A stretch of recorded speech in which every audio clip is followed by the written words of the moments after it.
Boa noite, seja bem-vindo a mais uma edição do Astor Sessions. Hoje é dia da gente falar sobre o mercado de crédito, né? Falar sobre as tendências, falar sobre a estrutura desse mercado e trazer alguns fatos relevantes, alguns números que corroborem, né, para o desenvolvimento desse mercado ao longo dos últimos anos, né, e a tendência do crescimento e desenvolvimento desse mercado e suas características importantes. Antes de apresentar o nosso convidado, vou passar um pouco aí pela estrutura mercadológica hoje do crédito, né? O crédito que é algo desafiador, né, no Brasil, ou o acesso a crédito é algo muito desafiador no Brasil, historicamente, né? As pequenas, médias empresas, principalmente pela lacuna de governança do lado de quem demanda o crédito, né, pela falta de estruturação das empresas no cenário brasileiro, mas como também pela deficiência da oferta, né, historicamente, pelo oligopólio dos bancos e pelas poucas ofertas através de instituições que pudessem conceder o crédito ou estruturas, né, que fossem acessíveis a um mercado, né, de maior quantidade de empresas, isso traz uma certa dificuldade, né, do desenvolvimento do mercado ao longo dos últimos anos. Então, o mercado de crédito ele começa, né, eu diria pelo menos nos últimos 5 anos, a se demonstrar um mercado em franco desenvolvimento, né, principalmente por conta da tecnologia. Então, hoje o estoque de crédito em 2023, esse é um dado do Banco Central, que a gente alcançou a cifra de 4,1 trilhões de reais em 2023. Esse estoque de crédito, né, é um indicador interessante para mostrar o quanto de crédito se tem disponível no mercado. Já já com o nosso convidado a gente vai falar um pouco sobre as nuances também, né, dos eventos acontecidos nesse primeiro semestre, sobretudo aí pelo caso da Americanas e pelo caso da Light, mas essa cifra de 4,1 tri de reais em 2023, nessa posição de estoque de crédito, representa aí um aumento de 10, quase 11% em relação ao mesmo período do ano anterior. E isso, né, pessoal, traz também um reflexo ali de uma recuperação econômica, a gente pode falar, por mais que os números ainda do crescimento econômico do nosso país sejam números tímidos, a gente teve uma atualização aí ontem do Boletim Focus, né, prevendo um crescimento aí acima dos 2% do Brasil esse ano, mas ainda assim, né, uma economia que a gente espera que seja mais pujante. E outro número importante é que o crédito para as pessoas físicas, e esse é um dado interessante, né, as famílias elas começaram também a ter mais acesso, e aí, mais uma vez, eu acho que a tecnologia e o advento das fintechs ajudam bastante, a gente fala sobre isso já já, mas o crédito para as pessoas físicas cresceu 8,5% em relação a 2022, né?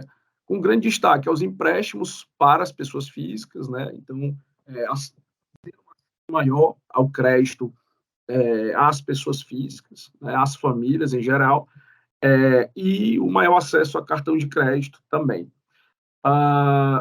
É interessante a gente falar, pessoal, que a gente ainda vê alguns grandes obstáculos no mercado de crédito. Já já eu vou perguntar aqui a opinião do nosso especialista, do convidado, que é o Delano Macedo, mas hoje a gente tem um alto empecilho, né, e estruturalmente, na economia brasileira, a taxa de juros é algo que freia, né, o crédito, a oferta, o acesso, né?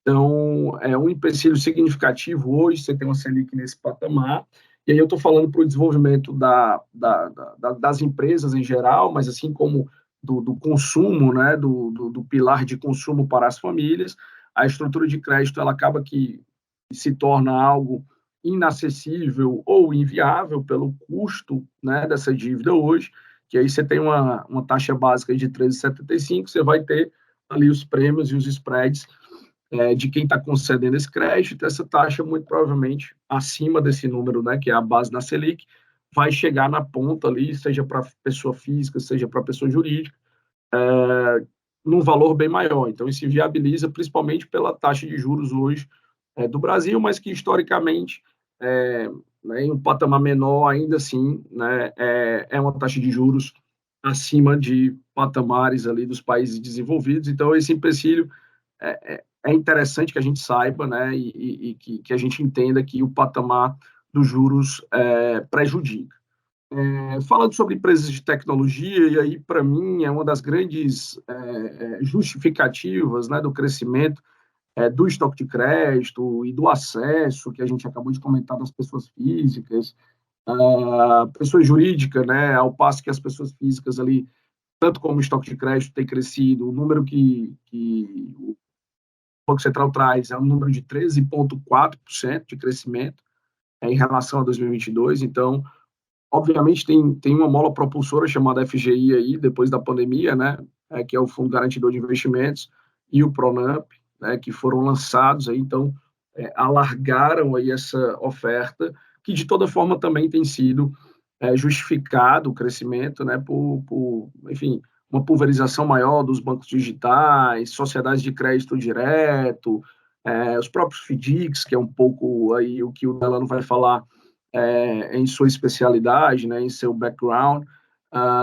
mas as empresas de tecnologia têm sido aí, né, uma grande justificativa do crescente acesso, da crescente oferta, né, dessa crescente concessão de crédito, tanto para as pessoas jurídicas, e aí eu diria que principalmente pequenas e médias, tá, empresas têm tido mais acesso por conta das fintechs, dos bancos digitais, mas também das pessoas físicas, né? O mercado de crédito hoje, com certeza, ele se aproxima aí das empresas que não acessam crédito normalmente, a não ser que seja numa estrutura muito colateralizada, que a gente chama, ou seja, um colchão de garantias muito grande, o que acaba muitas vezes inviabilizando, porque quando você vai tomar crédito ali como empreendedor, né, num banco, seja até um banco de fomento, seja um banco privado, a exigência das garantias em contrapartida é algo muito grande, né, muito relevante, então muitas vezes inviabiliza porque não existe essa contraparte de quem está querendo tomar o crédito. Então a operação acaba que ela é muito amarrada, e aí você não tem como trazer opções fora da caixa, seja colocando garantias que não sejam garantias imobiliárias, garantia nas próprias ações do negócio, ou emitir, né, um título de dívida mais sofisticado, como os CRIs, CRAs, debêntures. Então, essas pequenas e médias empresas encontraram bastante o acesso ao crédito, né, com as fintechs, né, e outras empresas aí de tecnologia financeira. Uma pesquisa da PwC, pessoal, aí é um número relevante, né, PwC, que é uma das Big Four aí, trazem, né, aí um número de 40%, né, essa pesquisa, os resultados trazem para a gente aí um market share de 40% do mercado de crédito, né, já para as pequenas e médias empresas, né, então é interessante saber que ele tem sido super benéfico, e aí isso não é um dado somente aqui na discussão mais técnica, né?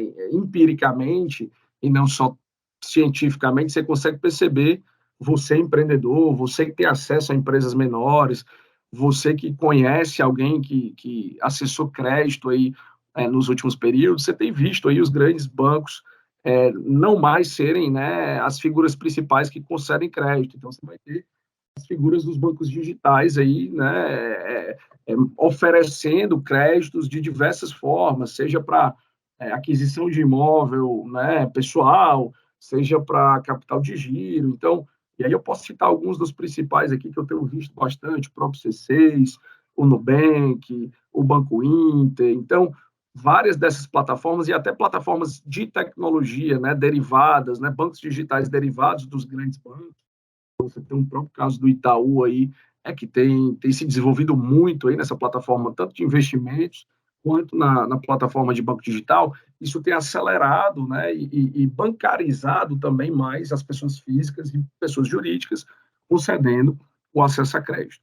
E aí, para finalizar minha fala introdutória sobre o mercado de crédito, a gente não pode deixar de salientar, né? Falamos de oferta-demanda, falamos de desenvolvimento do mercado, falamos de taxa de juros, que é um empecilho atualmente, né? Isso tende a mudar com a virada do novo ciclo aí, a gente acredita que está iniciando um ciclo de baixa dos juros, então isso vai mudar um pouco, mas a inadimplência também é um obstáculo, né, significativo. Então, no momento que a gente está já carregando um pouco, há um pouco de tempo, essa taxa de juros mais alta, você consideravelmente elevou bastante o endividamento das empresas, mas também o endividamento das famílias hoje em nossa economia, né? Então, por mais que a gente tenha visto ali lá nos últimos anos, inclusive antes da pandemia, um certo controle dessa inadimplência, isso volta a ser um problema agora por conta dessa taxa de juros que está mais alta. Então, isso freou bastante ali, né, o grau de desenvolvimento das empresas e até de consumo das famílias, que obviamente se restringe pelo custo do dinheiro, e a inadimplência passa a ser um fator também preocupante, e aí você vai entrando em questões mais filosóficas da educação financeira do brasileiro, da perspectiva, né, de não ter o hábito de poupar, isso historicamente a gente ainda tem um nível de poupança baixo em relação a alguns países mais educados e desenvolvidos a nível mundial. Mas, em resumo, antes de apresentar o Delano, eu queria falar para vocês que o mercado de crédito do Brasil, e aí é a minha opinião pessoal, ele é um mercado de crédito vibrante, em desenvolvimento, ele está pulsando, ele está crescendo. Se você entende aí o mercado brasileiro há 10, 20 anos atrás, com todas as características que eu falei agora da nossa situação atual, você vai ver que esse mercado ele mudou bastante, né? Então, ainda tem muito que se desenvolver, né? Eu acho que o mercado de capitais, principalmente, ele precisa encostar um pouco mais, né? Tem alguns termos que a gente usa, como o financial deepening, né? Que é você conseguir aprofundar mais, estreitar mais com empresas que não tenham acesso. Essas operações estruturadas, como citadas aqui, da Ventures, operações de dívida em geral, que tem uma característica não usual do mercado de varejo, vamos chamar assim, cada vez mais tem diminuído ali o seu tamanho de cheque, vamos chamar assim. Então, também está se aproximando um pouco mais das empresas aí de mercado médio, vamos chamar, talvez empresas aí que faturem de 50 milhões a 300 milhões, 400 milhões, mas ainda assim é algo que não tem tanta oferta como poderíamos ter num mercado já mais desenvolvido. Então, acho que a conclusão o mercado tem evoluído, o mercado de crédito em sua estrutura, ele tem um acesso, tem dado um acesso maior, né? A oferta tem aumentado, a gente viu pelo dado de estoque, e, consequentemente, a demanda vai começar a preencher, ou seja, já é preenchido com esse dado de 40% do mercado sendo ocupado por pequenas e médias empresas, que já é um número relevante. Acho que outro fator também aí que a gente precisa evoluir junto com a tecnologia, isso já vem acontecendo, mas a assimetria de informação traz um custo de tempo e de dinheiro chamado burocracia, né? Então, essa burocracia ela tende também a ser um desafio que precisa ser vencido, junto com a redução de taxa de juros nesse novo ciclo. O mercado de crédito, na minha opinião, só tende aí a evoluir bastante nos próximos anos.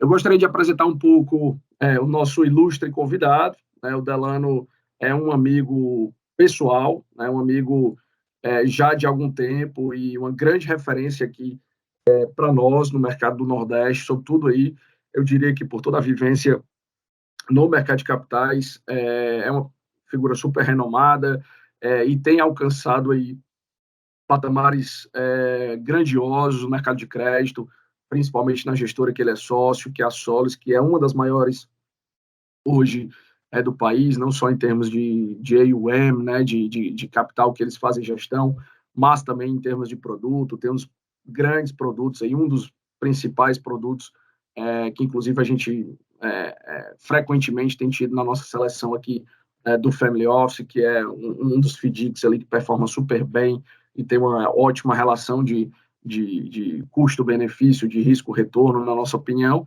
E o Delano, eu acho que não poderia ser, né, outra pessoa. O Delano é a melhor pessoa para falar, ainda que em pouco tempo, infelizmente, que a gente tem aqui, mas que consegue, eu acho que, traduzir, deixar mensagens, pelo menos, que façam aí a todos que estão nos assistindo refletirem, pensarem, aguçarem a curiosidade aí no limite para que possam explorar questões mais no detalhe, inclusive deixar o canal de comunicação aberto aqui para conversar com o próprio Delano.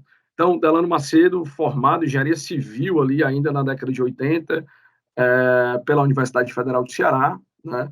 Fez MBA aí logo depois da engenharia, né? Já em finanças, né? Um MBA executivo lá no antigo Instituto Brasileiro de Mercado de Capitais, na IBMEC. Especializou-se depois na Dom Cabral, em gestão de negócios, depois ainda na UFC, especializou-se em gestão contábil e controladoria, e agora já nos anos 2000 fez outro MBA, agora falando de gestão também, pela Fundação Dom Cabral. Eu vou pedir para que o Delano fale um pouco sobre ele, né, mas fale um pouco também sobre a trajetória, mas já deixando claro que o Delano, hoje, além da Solis, também tem uma estrutura de Venture Capital, né, que é a Parallax. Então, a Parallax, com outros sócios que eu também conheço, que são magníficos, são exímios profissionais, mas a Parallax é ali um fundo, né, que investe em negócios, sobretudo de capital de risco, voltado para a tecnologia também, né, como base aí do crescimento da tese dessas empresas.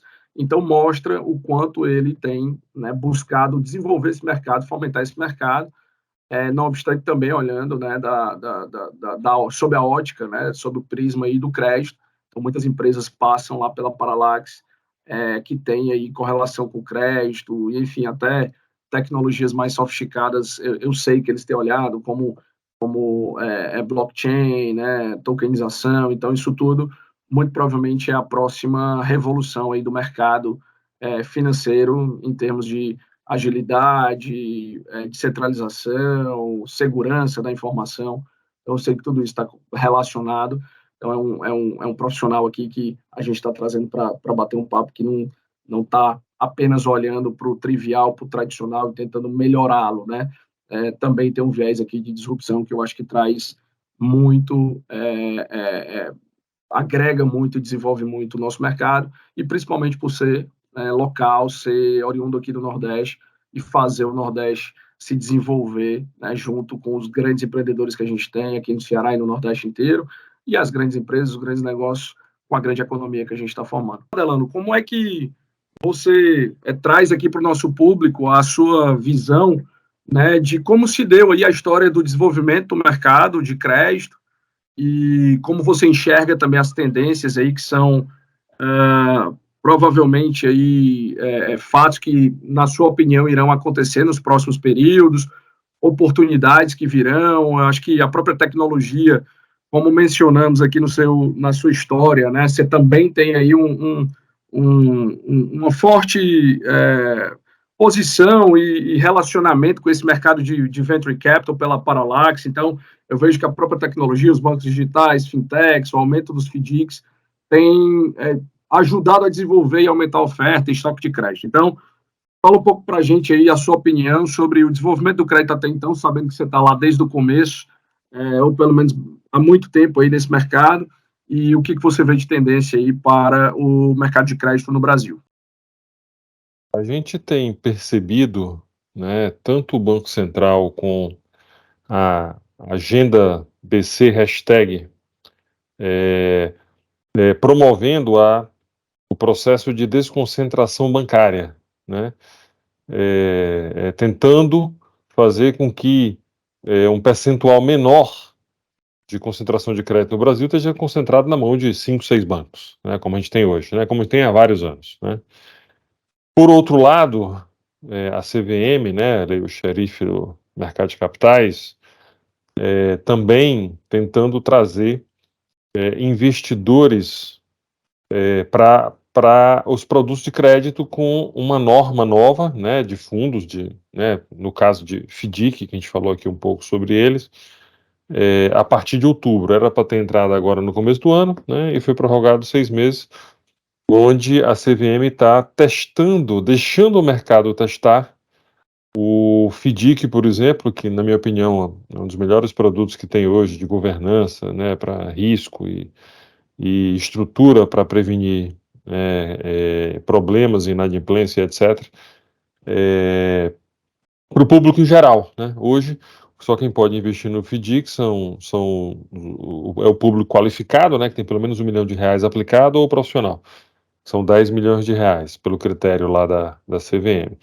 Então, quando você junta essas duas coisas, você vê de certa forma, um movimento coordenado, né?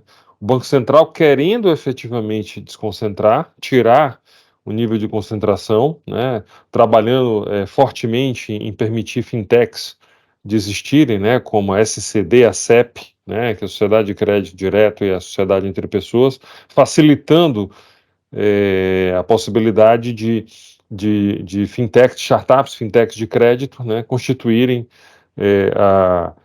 empresas que são autorizadas a funcionar pelo Banco Central, com um nível de observância um pouco mais leve, né, mas nem por isso com todo o cuidado necessário. Então, na hora que você vê esse movimento, e a gente sabe que o crédito é que move um país, né, a gente fica otimista em ver que há um caminho a ser percorrido onde, muito provavelmente, o mercado de capitais vai ter um papel preponderante no mercado de crédito, assim como a gente vê no mundo moderno, né? Então, nos Estados Unidos, por exemplo, a maior parte do crédito convencional que a gente conhece é o mercado de capitais que financia, não são instituições financeiras, né, bancárias, vamos chamar assim. Então, isso faz com que você aproxime o investidor do tomador, sem perder a qualidade, né, de governança, né, gestão de risco dos stakeholders, onde, no final das contas, o investidor tem acesso a um nível de remuneração um pouco maior, e o tomador tem um acesso a um nível de custo eventualmente um pouco menor, dependendo da estrutura que o fundo permita. Então, a gente tem visto com muito bons olhos, né, esse processo de crescimento do crédito dentro do mercado de capitais. Isso destrava um volume enorme de recursos que hoje estão na mão de poucos bancos, né? Então, assim, a perspectiva que a gente acredita muito aqui na Solis, que a gente tem um posicionamento importante hoje no mercado, ou seja, a gente está preparado, né, em termos de capacidade de discussão de crédito, de gestão de riscos, né, e de estruturação, de monitoramento desses riscos, justamente com o objetivo de se aproveitar positivamente, né, desse momento que está acontecendo. A gente já cresceu de 20 para 21, 100% aqui, e cresceu de 21 para 22, 100%. 23, como o mercado está mais de lado e a gente tem preocupações pertinentes, né, a observar, a gente vai crescer menos.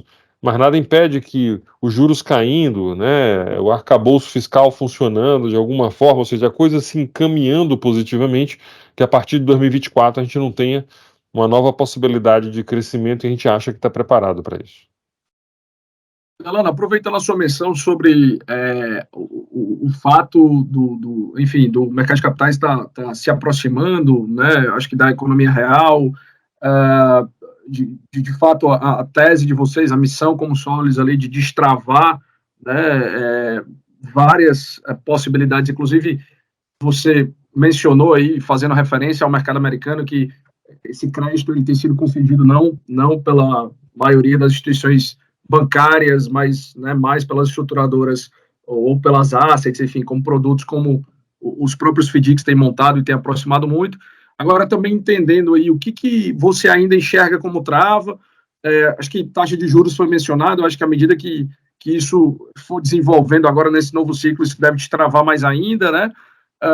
Mas também, e aí eu queria trazer um pouco também da tua história de venture capital, o quanto essa insegurança jurídica no Brasil, que gera um custo de burocracia, que gera, obviamente, também pela dificuldade e a baixa governança das empresas pequenas e médias, o quanto isso pode ser resolvido com tecnologia, com blockchain, com tokenização, porque acho que essa assimetria, à medida que você vai mitigando, isso vai também destravando muitas possibilidades, né, que ainda são travadas, às vezes não pela oferta do crédito, que já tem uma oferta relevante, vai melhorar, como você falou, mas também pela demanda ter, né, ali uma assimetria, e aí na economia real, o cara não consegue pegar o crédito na ponta porque ele representa muito risco ali para quem está concedendo o crédito. Então, pensando nisso, o que na sua opinião, ainda está travando, o que trava ainda esse crescimento ainda maior do mercado de crédito?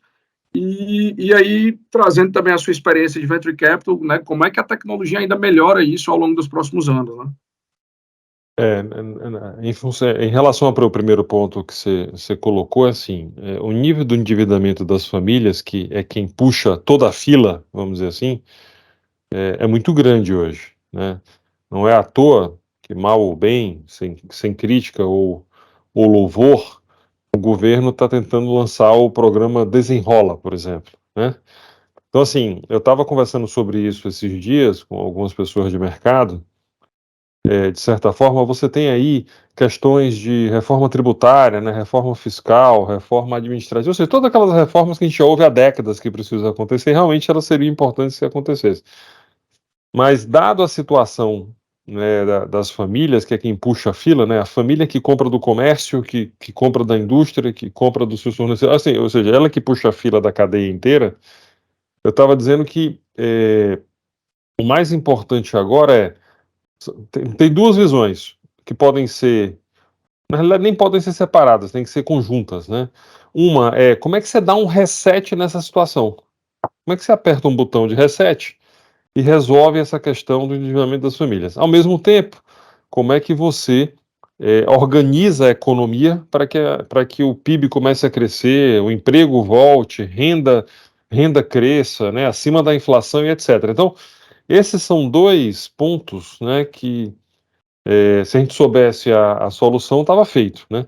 Mas são dois pontos que precisam ser focados, né, pelo governo, pelos agentes de mercado, com o objetivo de tentar dar uma destravada. Não acho que é uma coisa absurdamente difícil, até porque não há dor que dure para sempre, né? Isso tem que ser efetivamente endereçado de forma correta. Então, questão de juros, arcabouços fiscais, algumas reformas, como equacionar essa questão do endividamento das famílias é um aspecto importante que precisa ser endereçado, somado à questão de que reflexos todas essas medidas e mudanças podem trazer no crescimento do país, que aí gera crescimento de PIB, renda e etc., e você retroalimenta positivamente. Então, esse é um aspecto importante desse lado de como destravar esse processo, né? E eu acho que algumas iniciativas estão sendo discutidas, pensadas, mas tem bastante coisa que precisa ser feita ainda.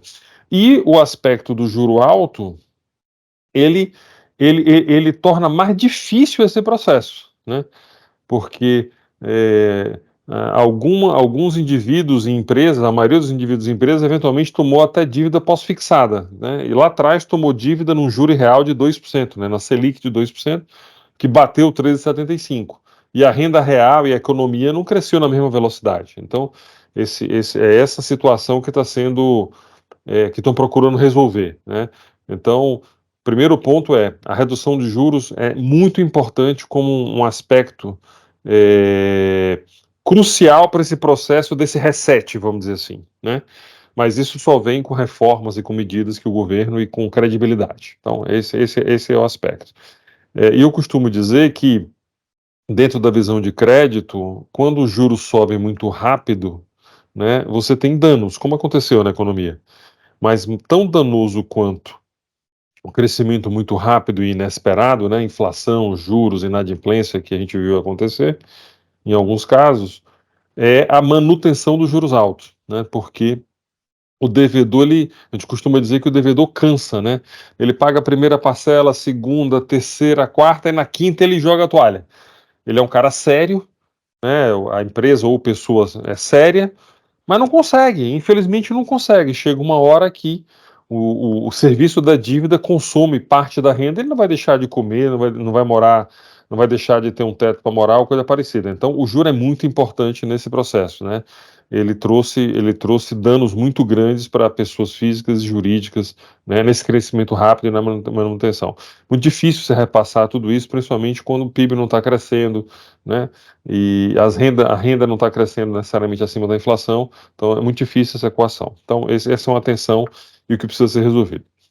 Do lado da outra pergunta que você fez sobre tecnologia né, crédito, governança, né, de pequenas fintechs e etc., é assim, água mole em pedra dura, tanto bate até que fura, né?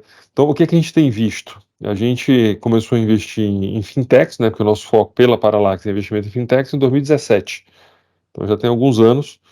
É, e tem duas coisas que a gente percebe claramente depois desse período. Uma, a maioria das startups, vamos chamar de startups, não só fintechs, elas têm um roadmap robusto, mas existe uma máxima que eu cunhei, que é o seguinte: todas elas têm um roadmap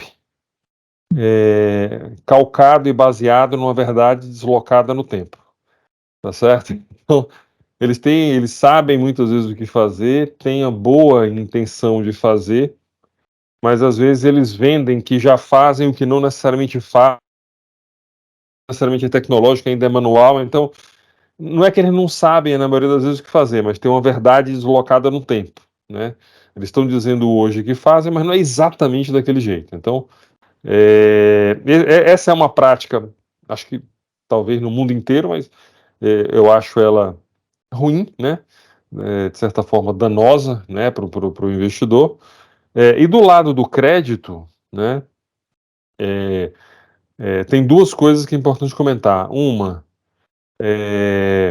o histórico, normalmente quando ela vai no mercado buscar funding para conseguir escalar suas operações, ela tem um volume de histórico muito pequeno, porque basicamente foi bootstrapping, ali dinheiro da primeira captação, do seed, ou algum dos investidores que colocou alguma grana disponível, e aí ela tenta transformar lá o MVP dela naquilo, o POC no MVP, e aí efetivamente, né, tornar o algoritmo de decisão mais robusto. Uma coisa que eu percebi nos últimos anos é assim: as fintechs evoluíram muito na questão de fraude. Então, no começo você tinha um problema muito grande de fraude, né? Não era questão de inadimplência. Eu acho que elas estão muito bem na questão de fraude, né? Conseguiram realmente avançar, encontrar ferramentas, né? Encontrar formas de eliminar fraude. Mas poucas têm um algoritmo no nível de inteligência artificial, né? Machine learning, inteligência artificial, que substituem o olho do comercial dentro da empresa, né? Porque você vê se a empresa, você tem um gerente ou um comercial, um officer, né? O cara vai lá ver que a empresa está funcionando, tá rodando, tem estoque e tal. Esse tipo de coisa com algoritmo é difícil, né? E vamos e venhamos, o Brasil é um país sui generis, né? Extensão continental, né? O povo, né? Uma parte, né? é, Fica maquinando o dia inteiro como ele vai dar um totó, um pitu em alguém. Então, se você não tem um processo muito próximo, às vezes é difícil. Não quer dizer que um dia não vão conseguir, mas está nesse processo. Então, eu sinto ainda que a definição do tamanho do crédito que vale para aquela pessoa física ou jurídica ainda não é tão calibrado, ou o prazo de pagamento da dívida ou encaixar aquela dívida dentro do fluxo de caixa da empresa ou da pessoa física, isso está improving, né? Tá em melhoramento. Eu acho que vai chegar lá. Mas, assim, são etapas que estão sendo efetivamente ultrapassadas, arrebentações que estão sendo ultrapassadas, mas não é à toa que se diz que o Brasil não é para amadores, né? Então, aquilo que você consegue resolver aqui no Brasil, praticamente no resto do mundo, teoricamente, funciona. Mas, assim, tem evoluído, né? É, alguns casos aqui que tiveram um crescimento de inadimplência nesse processo de subida de juros, né? Que provocou inadimplência ou coisa parecida, nada problemático, tudo sob controle, mas a gente percebeu uma evolução muito grande na questão da fraude, mas ainda precisa de um improvement, né, de um melhoramento na questão da decisão do crédito completamente digital, vamos dizer assim, né? Mas eu acho que evoluções têm acontecido, né? Evoluções importantes têm acontecido ao longo dos últimos anos. E acho que isso é uma tendência irreversível, acredito que isso é uma tendência irreversível, né? Não só aqui no Brasil, mas como no mundo todo, e que independente do que o mercado de equity sofreu em termos de valuation de tecnologia nos últimos anos, e muito em função também dos juros altos, né? Porque se você tem um juros de 14% e aplicações rendendo 16, 18%, como é que você topa investir em equity para ter um rendimento de 25, 30 com um nível de incerteza maior, né? Tem que ter um distanciamento maior entre o retorno possível de equity e o retorno de renda fixa, por exemplo. É natural que isso aconteça, né? Então, esse movimento dos juros foi danoso no mundo inteiro em vários aspectos, né? Então, ele precisa realmente ser o primeiro efeito a ser combatido. Maravilha, Delano. E aí, só para a gente também deixar aí claro, né, para as famílias, eu vejo também um movimento cada vez mais forte do lado do investidor, de entender o produto, né, o FDIC, essas teses de crédito aí do lado do cotista, né, acho que trazendo um pouco aqui para as famílias que estão investindo, famílias empresárias, investidores que querem diversificar. E aí, acho que explicar um pouco mais, a gente até já tinha conversado que a gente precisaria talvez de um outro momento desse, só para entrar aí no detalhe, né, de como se dá essas operações você monta com a Solis, enfim, que são operações é, é, de diferentes teses, diferentes características, mas fala um pouco para a gente aí das benesses, né, dessa modalidade de produto, do FDIC, e o quanto isso tem sido talvez uma excelente decisão de investimento para aqueles que buscam aí, né, essa manutenção do patrimônio, um risco controlado e há um produto que, no final do dia, acho que o nordestino, o próprio cearense tá bem acostumado, né, ao crédito, a gostar desse tipo de modalidade. Mas fala para a gente aí um pouco mais sobre o FDIC para a gente finalizar, por favor. O FDIC, ele vem, acho que já comentei aqui, crescendo relativamente na indústria de fundos proporcionalmente, né? Então, o percentual do FDIC dentro da indústria de fundos vem crescendo percentualmente, ou seja, ele vem ganhando espaço.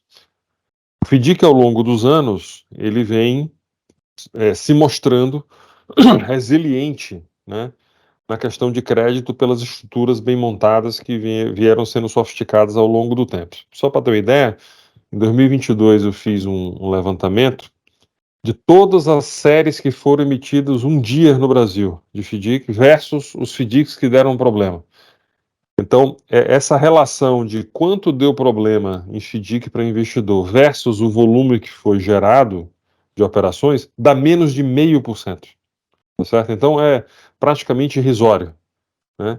Então, isso mostra a robustez da estrutura. A legislação vem melhorando, ela vem ela vem fortalecendo a estrutura que um FDIC exige para funcionar. Ela vem exigindo qualificação dos stakeholders, administrador, gestor, custodiante, por exemplo, né, para que cada vez mais o FDIC seja um produto seguro.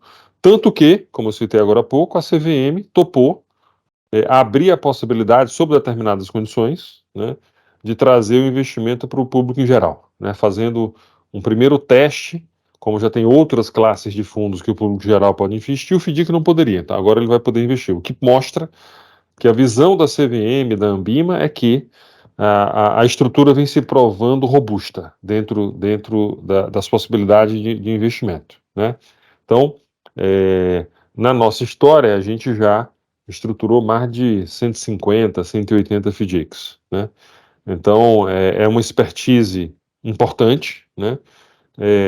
Porque cada FDIC é um FDIC, ou seja, muito difícil ter um copy-paste, né? Você ter FDICs exatamente iguais, porque cada ativo lastro exige especificidades, cuidados, cautelas, atenções, integrações específicas daquele tipo de negócio. Então, a gente vê o FDIC hoje como uma alocação estrutural, ou seja, a gente entende que o FDIC vem tomando corpo, vem crescendo, como eu falei agora há pouco, na indústria de fundos, e a gente tem ouvido muito dos investidores institucionais que a gente tem relacionamento direto, ou das plataformas e dos autônomos que a gente tem relação, né, porque hoje a gente tem mais de 15 mil investidores, né, nos nossos fundos. Todos vêm dizendo o seguinte: pô, gostamos bastante do produto, né, ele tem um lugar cativo, né, de um percentual dentro da estratégia de alocação das pessoas físicas, né, no caso de plataforma. Então, assim, e apesar de tudo, acho que eu comentei agora também aqui nessa fala, que apesar de tudo que aconteceu no passado, né, subida de inadimplência, juros e Americanas, Light, etc., a gente não teve soluço na captação, por exemplo, aqui, tá certo? A captação, ela pode ter reduzido um pouquinho, mas assim, nada compatível com uma preocupação de mercado. Então, se você tem, por exemplo, o nosso principal fundo, ele tem quase 3 bi de patrimônio, um único fundo, ele tem 12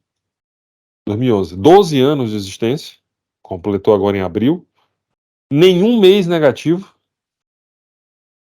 e nenhum ano com menos de 120% do CDI de retorno.